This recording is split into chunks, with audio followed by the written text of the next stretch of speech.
Open stage ശോച്യാവസ്ഥയിൽ Pala നഗരസഭയുടെ കീഴിലുള്ള open സ്റ്റേജിന്റെ ശോച്യാവസ്ഥ പരിഹരിക്കണമെന്ന ആവശ്യമുയരുന്നു. മുൻപ് ഒട്ടേറെ പരിപാടികൾ ഇവിടെ നടന്നിരുന്നു. ഇപ്പോൾ ഇവിടം കാടുകയറി ഇഴജന്തുക്കളുടെ വിഹാരകേന്ദ്രമായി മാറിയിരിക്കുകയാണ്.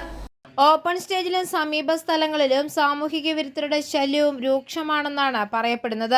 മദ്യപരുടെ കേന്ദ്രമായി ഇവിടെ മാറിയേക്കുമോ എന്നാണ് പേടിയുള്ളത്.